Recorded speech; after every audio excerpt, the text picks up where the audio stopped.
नमस्कार दोस्तों, मैं आनंद शर्मा आप सभी का स्वागत करता हूं हमारे चैनल आनंद वे में। आज के वीडियो में हम बात करने वाले हैं एक ऐसे विषय पर जिसे ज्यादातर लोग नजरअंदाज कर देते हैं, लेकिन जो आपके परिवार के लिए सबसे ज्यादा जरूरी है। Financial emergency file. दोस्तों, भारत में 1 लाख करोड़ रुपए से ज्यादा की अनक्लेम्ड संपत्ति बैंकों, बीमा कंपनियों और म्यूचुअल फंड में पड़ी हुई है। सोचिए, कितने लोगों ने मेहनत से पैसा कमाया, निवेश किया, लेकिन आज उनके परिवार उस पैसे तक पहुंच ही नहीं पा रहा है। क्यों? क्योंकि परिवार को ये पता ही नहीं है कि पैसा कहाँ है, किसके नाम और कैसे निवेश किया गया था। आप भी निवेश इसलिए करते हैं ताकि आपके बाद आपका परिवार परेशान न हो। लेकिन अगर आपके परिवार को यह नहीं पता कि आपका बैंक अकाउंट कहाँ है, कौन सा बीमा लिया गया है, किस म्यूचुअल फंड या डीमैट अकाउंट में निवेश है, तो आपका सारा निवेश कागजों में ही फंस कर रह जाएगा। अक्सर हम सोचते हैं, अभी तो सब ठीक है, अच्छा फंड एलोकेशन कर ले, फिर बता दूंगा, मेरे साथ कुछ नहीं होगा। लेकिन दोस्तों, निवेश का असली उद्देश्य यह नहीं है कि हम सिर्फ रिटर्न देखें। निवेश का असली उद्देश्य यह है कि अगर मेरे साथ कुछ भी हो जाए तो मेरा पैसा अपने आप मेरे परिवार का ख्याल रख सके। और यह काम करती है फाइनेंशियल इमरजेंसी फाइल। ये एक ऐसी फाइल होती है, फिजिकल भी और डिजिटल भी, जो आपके परिवार को साफ-साफ बताती है आपने क्या निवेश किया है, कहाँ निवेश किया है और उसे निकालना कैसे है। अब बात करते हैं कि इस फाइनेंशियल इमरजेंसी फाइल में क्या-क्या होना चाहिए। सबसे पहले मोबाइल नंबर। हर मोबाइल नंबर के सामने लिखिए किसका नंबर है, किस आधार से लिंक है, सिर्फ अंतिम 4 अंक ही लिखने, किस पेन से लिंक है, कौन-कौन से बैंक, म्यूचुअल फंड और डीमैट अकाउंट इससे जुड़े हुए हैं। याद रखिए, एक मोबाइल नंबर आपके पूरे फाइनेंशियल जीवन की चाबी होता है।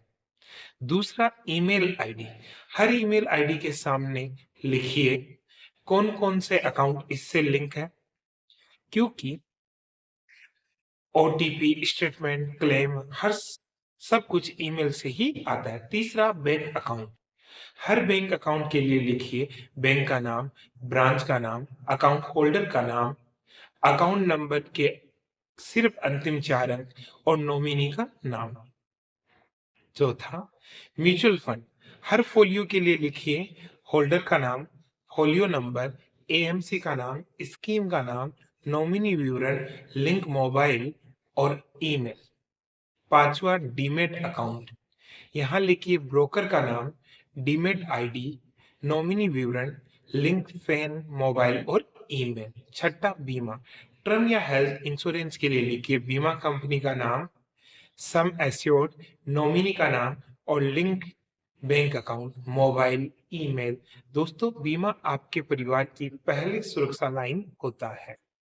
और सबसे जरूरी हिस्सा, पैसे के इस्तेमाल का क्रम। साफ साफ लिखिए कि आपके बाद पैसा किस क्रम में इस्तेमाल किया जाए।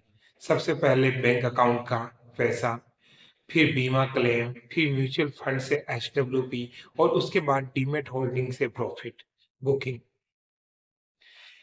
इससे मुश्किल समय में परिवार को कोई कंफ्यूजन नहीं होगा।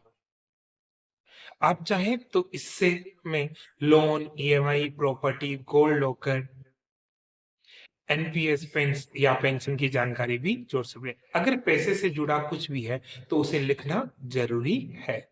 सब कुछ बहुत जरूरी नियम। कभी भी पूरा अकाउंट नंबर मत लिखिए, पूरा आधार या पैन मत लिखिए, सिर्फ पहचान के लिए अंतिम 4 अंक ही काफी होते हैं। और सबसे जरूरी, पासवर्ड कभी भी ना लिखें। दोस्तों, फाइनेंशियल इमरजेंसी फाइल डर की चीज नहीं है, यह जिम्मेदारी की निशानी है, प्लानिंग की निशानी है और अपने परिवार के लिए सच्चे प्यार की निशानी है। याद रखिए, अच्छा निवेश रिटर्न देता है, लेकिन सही प्लानिंग आपके बाद भी आपके परिवार का जीवन आसान बनाती है। अगर आपको ये वीडियो उपयोगी लगा हो, तो चैनल को सब्सक्राइब करें, क्योंकि यहाँ हम सिर्फ पैसा नहीं, वेल्थ लाइफ बैलेंस बनाते हैं। यदि आप चाहें तो मैं फाइनेंशियल इमरजेंसी फाइल के लिए एक डेमो गूगल शीट तैयार कर सकता हूँ। धन्यवाद।